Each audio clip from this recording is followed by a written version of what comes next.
Welcome back to the channel, guys. Today I'm going to show you how to replace that. And Lulu is here. Hi, Lulu. How are you? I'm going to show you how to replace... Yeah, come around. I'm going to show you how to replace the logo on your GS-F and RCF. And you can do this without the bumper being off, but because it's off, it's going to be easier to show you.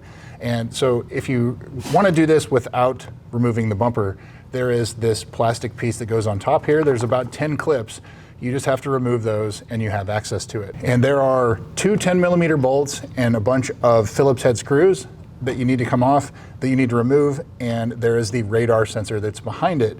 Now it's important, if you're doing this on the car, to make sure you unplug the radar sensor and do not start the car. If you start the car without this being connected, you will then have to recalibrate the radar cruise control. Don't do that. All you have to do is remove this with everything off. Even better if you remove the negative ground from the battery. And Lulu is there again. Hi. Hi. So anyway, let's go ahead and dive into it and I'll show you what I'm going to do here. Okay, so first and foremost, there are two 10mm bolts or screws that you're going to have to remove. I'm going to use an extension in order to do that. So now you've got those two off, you're going to remove the two Phillips screws at the top, right here.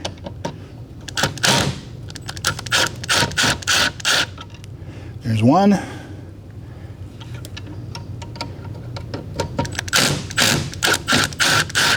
There is two. So that removes your radar sensor. This top bolt, don't touch that, because that is what actually works with the calibration. It can adjust the sensor up and down. So all it is it just drives it forward and backward. Don't touch it. But that is the sensor. Be very careful with this. This is fragile. So now that leaves you with the emblem. And there are only two Phillips screws holding that in, and that's it. And when you tighten them back, don't use a power screwdriver like I'm using. There we go. And it just comes out through the front. And there's a little clip on the bottom, which I need to grab a screwdriver. There's a little clip on the bottom of it. You sort of have to pry up and push out, and that gives you access. There's your $400 piece of plastic. And mine has paint protection film on it, so I'm going to reapply it and hold onto this as a spare, because I didn't realize at first that it had paint protection film on it. The whole car did, but I didn't think they'd put it on here. So anyway, let's open our $500 piece of plastic, 53141-50040. There are two different parts for this, and there is our new part. Super shiny. So the reverse is obviously the same.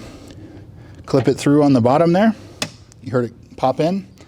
And then put these two on top, and then put your radar sensor back together, and you're in business. As I said, make sure you tighten these by hand, because you're tightening into plastic.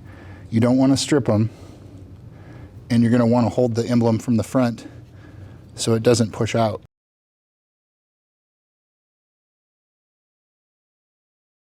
And if you did this on the car, make sure that you reinstall the power to the radar sensor. And that's it. Pretty simple to do. And almost forgot those two little screws up top. I'm not sure. Maybe she likes the blanket or something. Please don't scratch that. Anyway, there is our final product. Ready to go. I'll wipe the fingerprints off of it, clean it up, and I will reapply paint protection film to it so it will stay looking nice like the rest of the car. So anyway, there you go. I hope that helps you if you wanted to know how to remove the emblem on your GS-F and RCF. Thanks again for watching, guys. We'll see you soon.